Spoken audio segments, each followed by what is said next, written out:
Hello, welcome back to my art channel. I just wanted to start this video off with these beautiful birds that came to visit our little fountain in our backyard. I guess they're called tanagers, I think.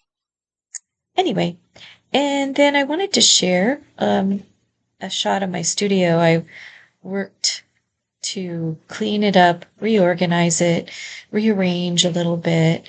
I wanted to free up some space, and so I have more room to work, and I've got to do something with those bar stools in the back there. So my cart is going to be parked back there. But in general, I needed more room to work, and so that we could walk through the room into the backyard without having to weave in and out of all my stuff. And yeah, I got my nice sunny window. It's a real cheery space to work in. And with the summer here in the desert, I do have an air conditioner in this room, and I apologize ahead of time. You will hear it later in the video.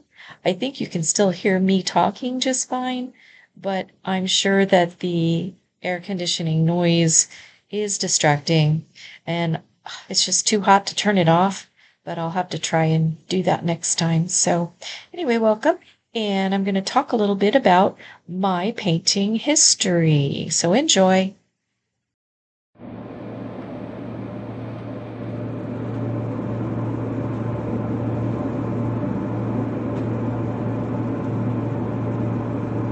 All right, so here we go. I'm going to show you some paintings through the years,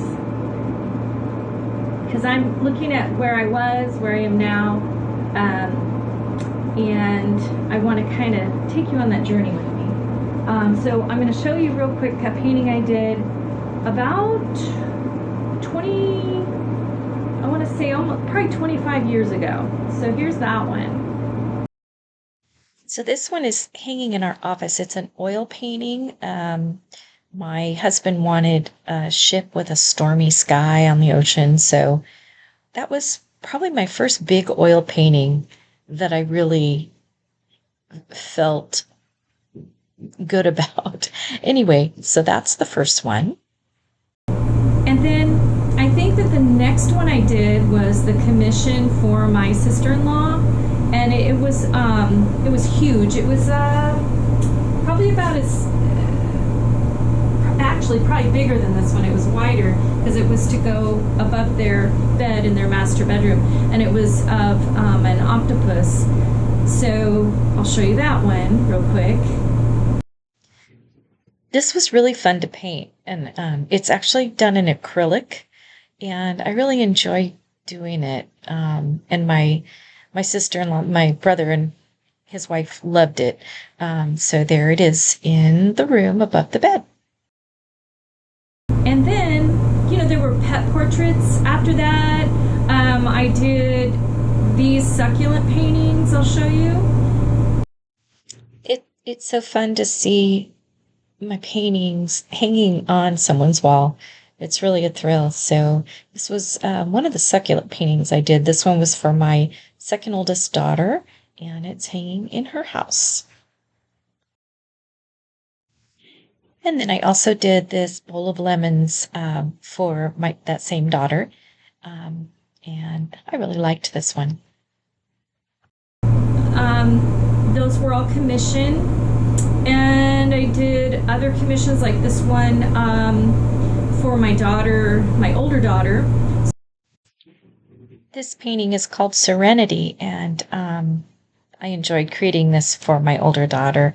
She really likes it. And then this one, when my third oldest daughter moved out into her own apartment in Nevada, in Las Vegas, she wanted a still life, so I created this one for her, and it is hanging in her dining room. Again, I really enjoyed doing these. And then a lot in between, and then a lot of pet portraits, like I said, and other things for family and friends. So, there's been a wide variety of subjects that I've painted, mostly acrylic, a few in oils, and then let's see. Then before I went into the Milan program, I did this one first, this Roadrunner, and this one was, I saw this photo that my brother-in-law took of a Roadrunner, and I just loved it. Of course, as you can see, I knew nothing about tangent edges. To me, it was just a profile of a Roadrunner, and in the photo, it's probably not quite as close to the edge, but anyway, so that was the first wildlife painting on this scale that I tried, and this is all acrylic. Okay, and then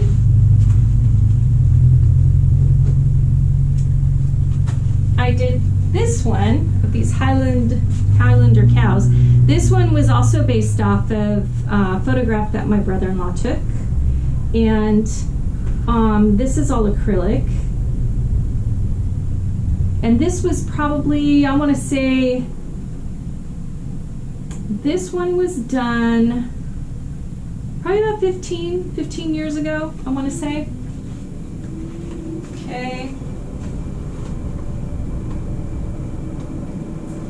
And then this one, these two are acrylic on boards, and these were done 10 years ago, probably about 10 years ago, I want to say. Yeah.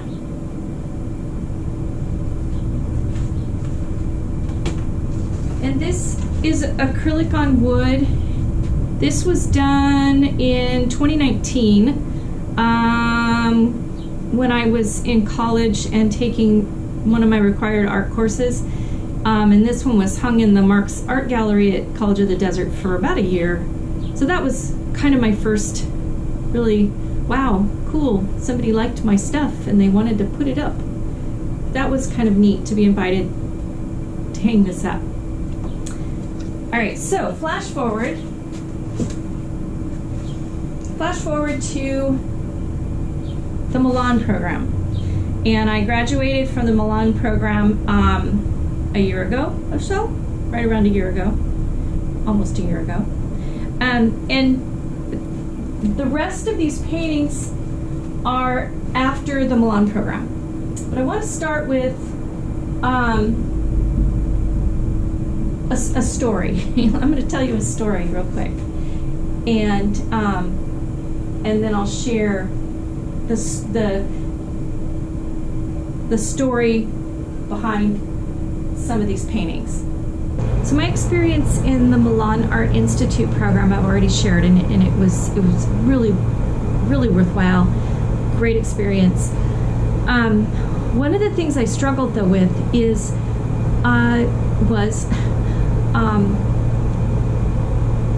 didn't know, I hadn't discovered myself, my voice, my style. I hadn't really decided on any of that. And as you can see from all the different paintings that I've done over the years, I just enjoyed painting. I was just painting whatever. And if somebody asked for something, I'd paint it, which I'll still do.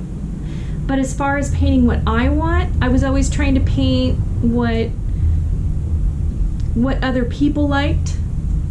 And I found that when I took the class, I was trying to emulate what they were doing and thinking, well, they're so successful. This must be the style that people want. This must be the kind of subject matter people want. So I started to come up with interesting storytelling ideas, and then, you know, in the process of doing the assignments, I also was entering some of the contests they had. Was never even in the running for any kind of recognition in those contests, but it was interesting to see what was picked, who was picked, what paintings were picked and why, because I thought that would help me grow, and it would help me to find what was popular. So I know I was on the wrong track as far as that goes. Anyway, this was one of the paintings that I started doing thinking of my portfolio. I'd always wanted to do this painting because it tells a story. And the painting's title is Eve's Crossing. So the story of Eve's Crossing, it's a long story, so I won't tell you the whole thing, but it started with me having read a few books, one in particular by Rosemary Radford Ruther on patriarchy and how the women's role in life has changed and morphed. And anyway, so to me, after having read that, gone through a lot of college philosophy courses and just different things and doing my own research, I realized I really resonated with what they were saying as far as being a very independent, very warrior-like person, I guess. Especially as a female, I'm like always on my soapbox about injustice. But anyway, my thought was the whole thing really started with the story of the downfall of Eve and blaming Eve for everything. So Eve's Crossing is about women finally crossing over that line from being the person blamed or the reason for the downfall of man or whatever they wanted to blame Eve for. Stepping over from that into the present, which is being an equal and balanced counterpart or partner to the male energy. So feminine energy and male energy balanced. All right, so I'm revealing a lot about myself right now. I hope I'm not offending anybody. So this was portraying that basically Eve's Crossing is about, stepping over and coming into our rightful place to be in a co-equal position with the male energy. So she's dressing for battle, basically, because it's symbolic of how we have to make ourselves. Society has made us feel like we have to make ourselves presentable. So she said, okay, fine, I'm going to do that. I'm going to put on my red dress, my red lipstick, and she has befriended the snake, and that's a whole other story. That symbol, that's a whole other story. Too much for today, because it links to the DNA spiral gold necklace she's wearing. Whole other story. Anyway, and you see she's taken a bite out of the apple. So she's already said, well, I'm just going to go for it. So here's the apple with the bite out of it. And then, the rest is just the hair on fire, or the fiery hair was my my thought about her kind of tempting fate, her energy exploding with very powerful, because orange is a powerful energy. So a lot of symbolism. But I've always had wanted to paint this. So I painted it. And I've gotten very little response or interest in this painting. But for me, it's very meaningful. So this is, if I painted whatever I want, this is the kind of thing I would paint. All right. So that was the first one I painted, thinking it would go into my portfolio. This one is called Moon Dreams. And this was the second one, I think, that I painted for my portfolio, or one of the first few anyway. And it's huge, right? Because I was hearing and interpreting what was being taught to me, that, paint on big canvases, paint paint large canvases that are, you know, gallery wrapped, gallery ready, that could go in a show. So I did. I bought a very expensive canvas and painted this. And again, this was something from my imagination that I really wanted to paint. Very symbolic. Kind of surreal, which is my deal. I also love, and I've talked about this before, magic realism, or magical realism, magic realism. And I may do a whole video on that again. Anyway, so, you know, the wisdom of the owls, the mystery of the owls, the ladder, meaning, you know, there's no ceiling, just keep climbing. She's completely bare to the world because she's like thrown off all of the garments, all of the stuff, just being her raw natural self. And she shoots for the stars, rests at the moon, climbs her ladder, continues to be who she wants to be. And the wisdom in the owls being a symbol of wisdom, represent her feminine wisdom. So this is all about feminine wisdom, dreaming big, and allowing yourself to continue to rise. But again, I guess it's too weird for people, right? So, but if I want to paint what I want, this is what I would paint. Just saying.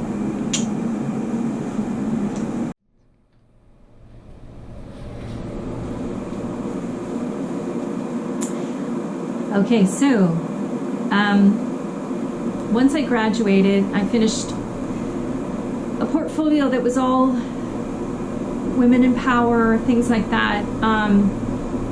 I'd say my first 10 or so paintings. And then I did desert landscape paintings and things like that, which I'm not even going to show you. I really now don't even like most of them.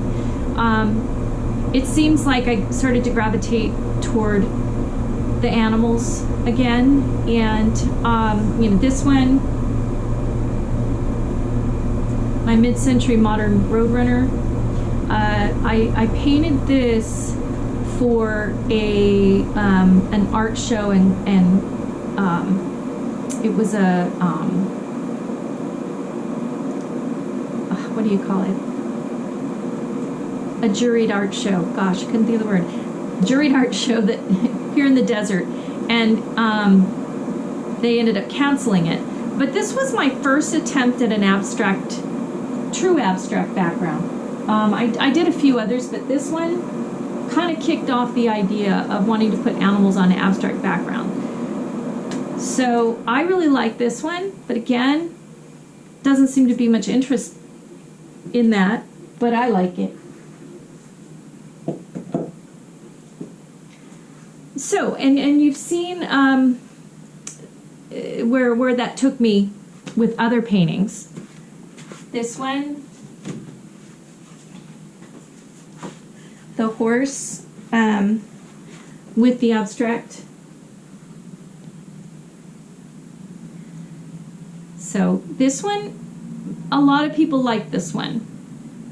I do too, but I don't want to get locked into a certain way of painting. I like this, and I like doing the abstract background for sure, but I want to make sure that I want to know, what is it about it that people like? That's what I'm trying to find out. Is it the color? Is it the designs that I achieved in the abstract background? Is it the faint hint of the horse versus the whole thing? Because then here's the other horse that I just finished.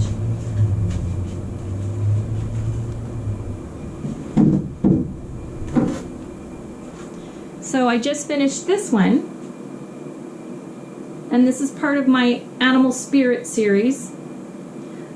And I feel like, you know, this one has more of just the painting of a horse's head on the background. So I don't know. Do people like more of the realistic painting of the horse, or do they like the abstract version? That's what I'm trying to figure out. Now, again, am I chasing what people want? Maybe. But I enjoy painting all of these. So it doesn't really matter to me because I like doing all of them. But I don't want to waste time painting things that aren't interesting to people. I've talked about that before too. I know a lot of this, and this video is redundant, but I think the point I want to make to other artists is you can go to art classes, you can take an art program, pay a lot of money, or go to college, go to art school.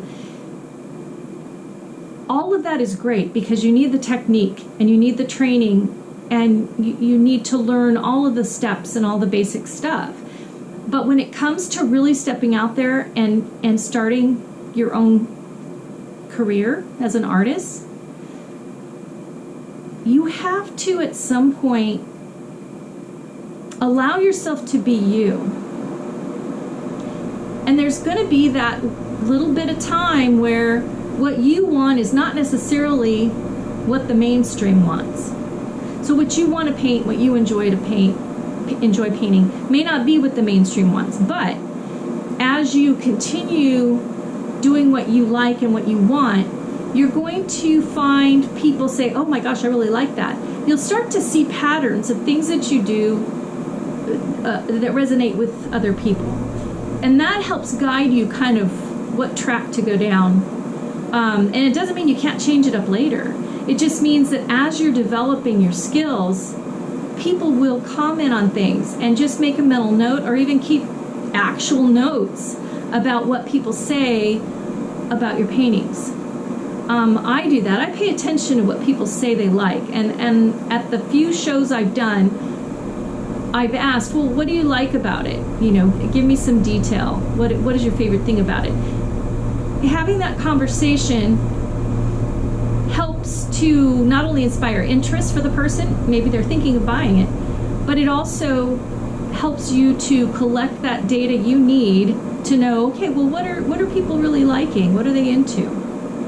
And I think there is a happy medium of painting what you like and also attracting collectors and being able to market what you do. There is a happy medium. You don't have to only paint what the public wants, but you've got to figure out what is it that I can do or that I enjoy doing that some percentage of the market would like. And the only way you're going to find that is by asking questions and by continuing to paint what you like. Yeah, I think I said enough about that. So I wanted to show kind of the different things that I've done, and you know, because I know there's artists out there that must be just like me that are still trying to figure out, you know, where do I fit in this art world? And it may take a while. Some people hit it off right away. Okay, that's great. But the vast majority of us, I think some people just give up too early. But again, our lives are all different. I don't have to have, well, I do have a job. I'm a full-time caretaker for my disabled son, so I don't have to work outside of the home. He also goes to visit his dad 2 days a week, so I have 2 days to myself. So I'm in a different circumstance than you may be. You may have to work full-time and have kids at home to take care of. Who knows what your life is like? I'm done with most of that. I'm retired, semi-retired, because, you know. So you can't compare yourself to other people that have managed to make the right connections quickly. They may have had those connections already through family, or where they live, or through college experience, whatever. You can't compare yourself because you are in a whole different place than they are. So don't get discouraged. Just keep doing what you love and believe in yourself. If you have always had this passion then it's part of who you are. So there's no reason to not do it. There's no reason to stop. You keep doing it in some form, even if it's just small, little 8x10 boards that you can easily store, just to keep up the practice. Because at some point, if you continue sharing what you're doing, at some point you're going to find that certain things, there is a pattern, and then you'll keep painting those kinds of things because people like them. I've been told over and over and over, people love my animal paintings. Okay, there's a million artists, more than a million artists out there that do animal paintings, whether it's wildlife, pet portraits, whatever, in variety of different styles and voice, right? But that doesn't mean there's not room for mine. So I'm not going to be discouraged that there's a huge amount of other people doing the same thing, because mine is not the same as theirs. I do things a little differently. Yours is not the same as somebody else's. You're going to do things differently. So there's always going to be some unique little quirk about what you do if you're painting from your heart and what you're passionate about. That's really important, because your voice and your way of doing things, your process, is different from anyone else's. So keep that in mind. Don't get discouraged. And share your favorite painting that you've done in the comments. If you have it on YouTube, give a link so we can go look at what you're doing. Or I don't think you can put a photo in your comment, but if there's a way you can send a link that shows a photo or a video clip or something of your favorite that you've completed, I would like to see it. I would like to see what you do. So please share where we can find you when you make a comment, because we can go and support you and what you do and share what you do. I think beginning artists, or some of us aren't beginning artists, but we're not at a point where it's carrying us with full-time income. So it's nice to have people on board with us as a community, working together to support one another to get us to that point. I think that's a really special thing about being in the art community, are those artists who are willing to share and support each other. That's an important thing. Anyway, thanks for joining me today and for supporting my channel. I appreciate all of you. And if you haven't subscribed yet, please do. And if you subscribe, then I will have you in my list for special things that are coming up in the future. Some giveaways, some fun little secret things, and also go to my website and subscribe, and you'll receive newsletters in the near future. I'm still kind of working on that, because there's some things I'm still tweaking on my website, but you can go and subscribe, and that way you'll know when I've released new art and what's going on. As far as the YouTube channel, it's pretty much aimed at artists. But if you are not an artist and you're a collector, or you just enjoy watching people create art, I love having you here. And I so appreciate you. So I'm glad that you're here watching this video and supporting what I do. Thank you very much, and we will see you on the next one. Bye-bye.